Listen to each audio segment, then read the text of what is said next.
मैं कैराना लोकसभा के बारे में आपको लगातार खबर दे रहा हूं और आप अपनी कमेंट में भी मुझे बता रहे हैं।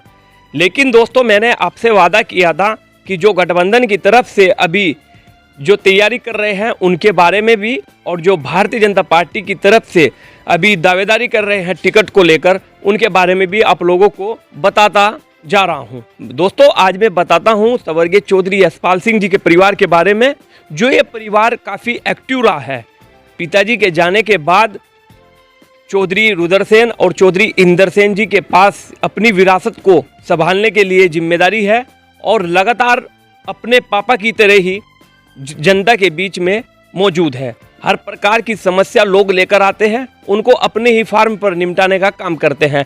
मैंने भी वीडियो बनाई थी और मैंने आप लोगों को बताया भी था कि उनके बारे में वहाँ पर जाकर भी देखा था कि भैया कुछ है, इसलिए लोग उनको हर बार वोट दे रहे हैं। जीतना हारना एक अलग बात होती है, लेकिन लोगों के बीच में, जनता के बीच में कौन रहता है, ये एक बड़ी बात होती है।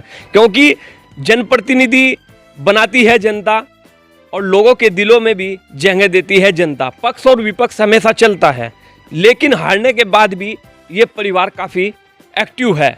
आप लोग देखते हैं कि पूरी लोकसभा में घूमते फिरते हैं, लोगों के दुख सुख में जाते हैं, लोगों के काम कराते हैं। यही एक जो है नेता की बात होती है, यही एक विकास पुरुष नेता की बात होती है। मैं आप लोगों को सीधा पॉइंट पर लेकर आता हूं।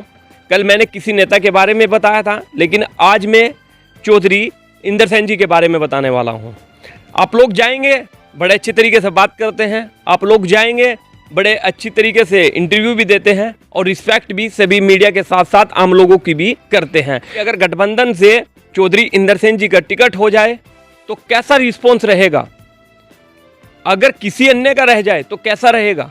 देखिए, अगर गठबंधन से टिकट होता है चौधरी इंदरसेन जी का और राष्ट्रीय लोकदल के खाते में जाती है सीट, तो सीधा जाट और मुस्लिम समीकरण और उनके अपने समाज में भी बढ़ती लोकप्रियता है, अपने समाज का भी काफ़ी वोट है। तो ये लग रहा है कि इनके पास समीकरण है चुनाव जीतने का, और राष्ट्रीय लोकदल के खाते में अगर सीट गई तो जाट प्लस मुस्लिम और अपने समाज का वोट, इनके पास समीकरण है। और लोग कह रहे हैं कि 2022 के विधानसभा चुनाव में जिस तरीके से वोट दिया था चौधरी साहब को, उससे ये लगता है कि भैया अब की बार भी अगर टिकट होता है तो इसी प्रकार का वोट मिल जाएगा। गंगो विधानसभा चुनाव हुआ और अगर 2022 का समीकरण देखा जाए उठा के, तो मुस्लिमों की पहली पसंद बनी थी चौधरी इंदरसेन, और सबसे ज़्यादा मजबूत वोट चौधरी इंदरसेन को मुस्लिमों का ही मिलता है। विधानसभा चुनाव लड़े और सबसे ज़्यादा मुस्लिमों का वोट मिला।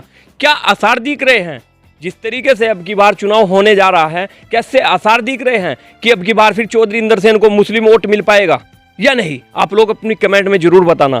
और 2022 के विधानसभा चुनाव में नोमान मसूद साहब बहुजन समाज पार्टी से चुनाव लड़ रहे थे। उनके पास दलित प्लस मुस्लिम समीकरण था, लेकिन वहां की जनता ने उन्हें नकारा और सिर्फ दलित वोट ही उनको मिल पाया, यानी कि 10 से 20 हजार वोट मुस्लिम मिल पाया, बाकी वोट इंदरसेन को मिला था। मुस्लिमों ने अपने प्रत्याशी को वोट न देकर चौधरी इंदरसेन को वोट देने का काम किया था और अच्छा समझा था, चाहे वो अखिलेश यादव की लहर में दिया हो या फिर समाजवादी पार्टी की सरकार। जिस तरीके से पूरे प्रदेश में हल्ला मच रहा था, समाजवादी पार्टी की सरकार आने वाली है तो क्यों ना हम चौधरी इंदरसेन को वोट दें। आप लोगों को बताओ, बढ़ती लोकप्रियता है, 5 विधानसभा में लगातार घूम रहे हैं, दुख सुख में लोगों के जा रहे हैं। क्या लगता है कि क्या चौधरी इंदरसेन का टिकट हो जाएगा, सरकार से चुनाव जीत पाएंगे या नहीं, ये भी आप अपनी कमेंट में बताना। मिलता हूँ आपको किसी न्यू वीडियो के साथ, तब तक के लिए शुक्रिया। लगातार हम लोगों का दौरा है कैराना लोकसभा के बारे में बताने का, देता रहूंगा अपनी चैनल की तरफ से स्टिक खबरें आप लोगों को। मिलता हूँ आपको किसी न्यू वीडियो के साथ, तब तक के लिए शुक्रिया।